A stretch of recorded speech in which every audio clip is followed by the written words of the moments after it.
128ویں رات شہرزاد نے کہا، جب وہ ڈاکو جوہری، علی بن بکار اور شمس النہار کو دریا کے کنارے لائے اور ان کو کچھ لوگوں نے آ کر گھیر لیا، اور جب شمس النہار نے ان کے سردار سے چپکے سے باتیں کی اور انہوں نے اپنے گھوڑوں پر ان کو سوار کیا، اور جب کچھ لوگ کشتیاں لے کر ان کے پاس پہنچے تو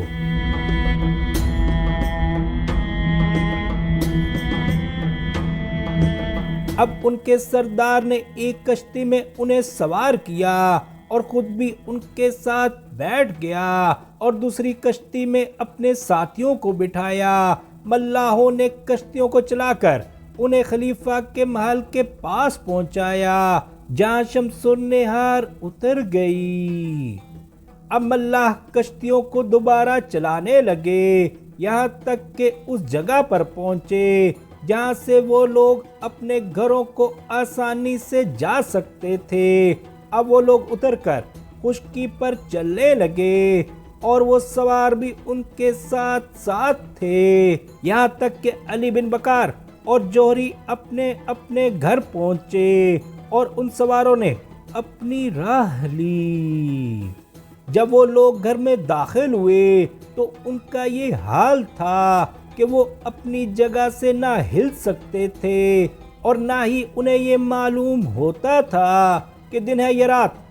اگلی صبح علی بن بکار کو غش آ گیا اور وہ بے حس و حرکت اپنے گھر میں پڑا ہوا تھا اور اس کے گھر والے بہت پریشان تھے، اور پھر اس کے گھر والوں نے آ کر جوہری کو بیدار کیا اور اس سے کہا کہ بتا تو صحیح کہ ہمارے لڑکے پر کیا گزری اور اس کا یہ کیا حال ہے۔ جوہری نے ان سے کہا کہ اے لوگو، ذرا صبر سے کام لو، جب اسے افاقہ ہوگا تو وہ خود اپنی واردات تم سے بیان کر دے گا۔ اب اس نے اپنے دل میں کہا کہ اگر کہیں اصل بات کھل گئی تو اس کی اور ان لوگوں کی کہیں رسوائی نہ ہو جائے۔ ابھی وہ یہی باتیں کر رہے تھے کہ علی بن بکار نے اپنے بچھونے میں حرکت کی اور اس کے گھر والے خوش ہو گئے، اور اب اس کے گھر والے اس پر گلاب کا عرق چھڑکنے لگے۔ جب اسے ہوش آیا اور تازہ ہوا اس کے دماغ میں پہنچی تو ان لوگوں نے اس کی مزاج پرسی کی اور وہ ان سے اپنا حال بیان کرنا چاہتا تھا، لیکن اس کی زبان لڑکھڑانے لگی۔ اس کے بعد اس نے اشارے سے کہا کہ جوہری کو گھر جانے دو، اور انہوں نے اسے جانے کی اجازت دے دی۔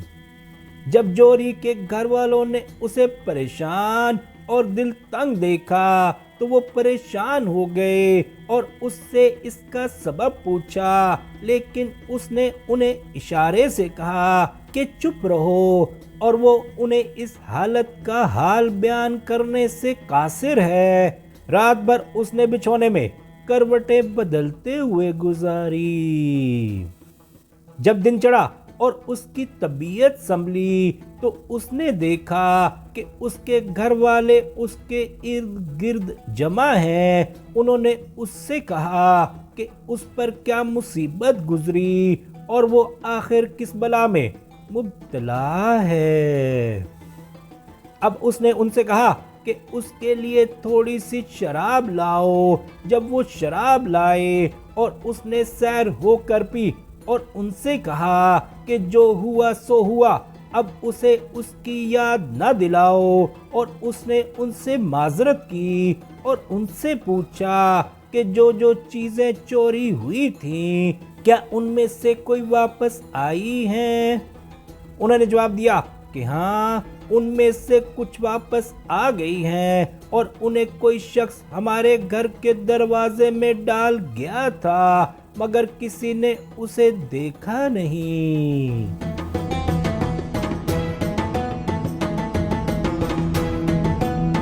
اس سے جوہری کو ذرا تسلی ہوئی اور وہ کئی دن تک اپنے گھر ٹھہرا رہا، مگر اس کی حالت نہایت دیگر گوں تھی اور وہ اپنی جگہ سے اٹھ نہ سکتا تھا، لیکن بالآخر دل پر جبر کر کے وہ اٹھا اور حمام گیا۔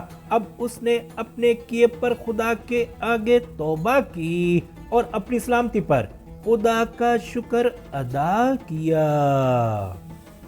اسی حالت میں کئی دن گزر گئے۔ اب اس نے اپنے دل میں کہا کہ اسے علی بن بکار کے مکان پر جانا چاہیے، لیکن وہ وہاں سے فوراً واپس آ جائے گا۔ ابھی اس نے جانے کا ارادہ کیا ہی تھا اور گھر سے باہر نکلا ہی تھا کہ وہ کیا دیکھتا ہے کہ اس کے سامنے ایک عورت کھڑی ہوئی ہے۔ جب اس نے اسے غور سے دیکھا تو معلوم ہوا کہ وہ شمس النہار کی کنیز ہے۔ اسے پہچانتے ہی جوہری تیز تیز چلنے لگا اور وہ اس کے پیچھے پیچھے روانہ ہو گئی۔ وہ دوڑا اور جب اس کی نظر اس پر پڑتی وہ گھبراتا اور وہ اس سے کہتی کہ ذرا ٹھہر تو صحیح، میں تجھ سے کچھ کہنا چاہتی ہوں، مگر وہ اس کی طرف بالکل التفات نہ کرتا۔ یہاں تک کہ وہ چلتے چلتے ایک خالی مکان میں پہنچا جہاں کوئی نہ تھا۔ اس نے جوہری سے کہا کہ اس مکان کے اندر چل، میں تجھ سے ایک بات کہنا چاہتی ہوں اور اس میں تجھے ڈرنے کی کوئی بات نہیں۔ یہ کہہ کر اس نے جوہری کو قسمیں دیں اور وہ مکان کے اندر گیا اور وہ بھی اس کے پیچھے پیچھے وہاں پہنچی، اور اب اس نے ایک آہ بھر کر کنیز سے کہا کہ وہ کیا کہنا چاہتی ہے۔ اب کنیز نے جوہری سے اس کی سرگزشت پوچھی اور اس نے تمام ماجرا بیان کر دیا جو اس کے اور علی بن بکار کے ساتھ پیش آیا تھا، اور اس کے بعد جوہری نے کنیز سے پوچھا کہ وہ کیا خبر لائی ہے۔ اس نے جواب دیا کہ جب میں نے دیکھا کہ لوگ تیرا دروازہ توڑ کر اندر گھس آئے ہیں تو میں بہت ڈری اور مجھے اندیشہ ہوا کہ لوگ خلیفہ کے بھیجے ہوئے ہیں اور وہ مجھے اور میری مالکہ کو پکڑ کر لے جائیں گے اور ہم فوراً مار ڈالے جائیں گے۔ یہ سوچ کر میں اور دوسری دونوں کنیزیں ایک چھت پر بھاگے اور ایک اور اونچے مکان پر، اور پھر لوگوں کے چھوٹے چھوٹے مکانوں پر کود کر وہاں سے بھاگے اور خلیفہ کے محل میں پہنچے۔ ہماری حالت ابتر تھی، لیکن ہم میں سے کسی نے اپنا بھید کسی سے نہ کہا، مگر ہمیں سخت پریشانی تھی۔ اب کئی دن گزر گئے لیکن نہ شمس النہار آئی اور نہ اس کی کوئی خبر۔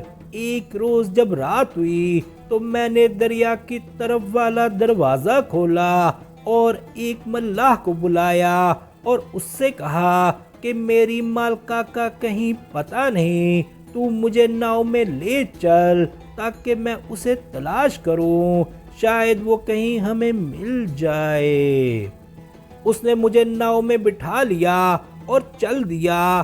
چلتے چلتے جب آدھی رات ہوئی تو میں نے دیکھا کہ ایک کشتی محل کے دروازے کی طرف جا رہی ہے اور ایک آدمی چپو چلا رہا ہے اور دوسرا اس میں کھڑا ہوا ہے، اور دونوں کے درمیان میں ایک عورت پڑی ہوئی ہے۔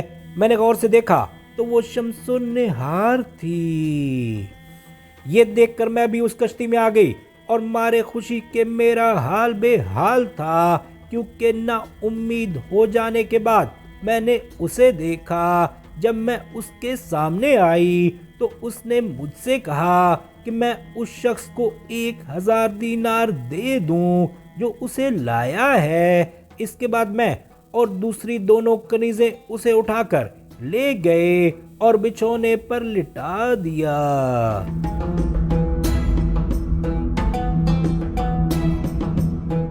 رات بھر اس کا برا حال رہا اور دوسرے روز میں نے حکم دیا کہ کوئی کنیز یا خادم اس روز اس کے پاس نہ آئے۔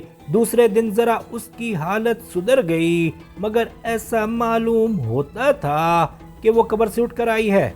اب میں نے اس کے منہ پر گلاب کا عرق چھڑکا اور ہاتھ پاؤں دھلا کر اس کے کپڑے بدلے اور بہت منت سماجت کر کے اسے کچھ کھانا کھلایا اور کچھ شراب پلائی، کیونکہ اس کا جی نہ کھانے کو چاہتا تھا اور نہ پینے کو۔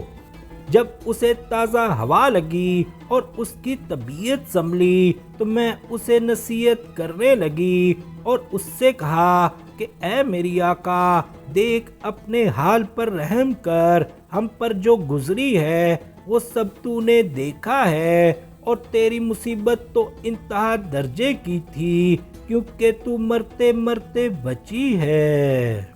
اس نے جواب دیا کہ اے نیک بخت کنیز، موت اس سے بہتر ہے جو مجھ پر گزری ہے، کیونکہ اب میرا زندہ رہنا ممکن نہیں۔ جب ڈاکو ہمیں جوری کے مکان سے لے گئے تھے تو انہوں نے مجھ سے پوچھا کہ تو کون ہے؟ میں نے کہا کہ میں ایک ڈومنی کنیز ہوں۔ وہ سمجھے کہ میں سچ کہتی ہوں، اور انہوں نے پھر علی بن بکار سے کہا کہ تو کون ہے؟ اس نے جواب دیا کہ میں بھی ایک معمولی آدمی ہوں۔ اس پر وہ ہمیں لے کر اپنی جگہ پہنچے۔ جب وہ ہمیں لے کر اپنی جگہ پہنچے تو انہوں نے مجھے غور سے دیکھا اور میرے لباس اور زیور اور جواہرات پر نظر ڈالی اور سمجھے کہ میں نے جھوٹ کہا ہے، اور کہنے لگے کہ ڈومنیوں کے پاس تو ایسے زیور نہیں ہوتے، سچ سچ بتا کہ تیرا قصہ کیا ہے۔ میں نے اس کا کوئی جواب نہ دیا اور اپنے دل میں کہنے لگی کہ اب یہ لوگ میرے زیور اور لباس کی خاطر مجھے قتل کر دیں گے، اور میں چپ رہی۔ اب ٹھگوں نے علی بن بکار کی طرف مخاطب ہو کر کہا کہ تو کون ہے اور کہاں سے آیا ہے؟ تیری صورت بھی عام لوگوں کی سی نہیں۔ اس پر وہ بھی خاموش رہا، غرض کہ ہم دونوں نے اپنا حال پوشیدہ رکھا اور برابر روتے رہے۔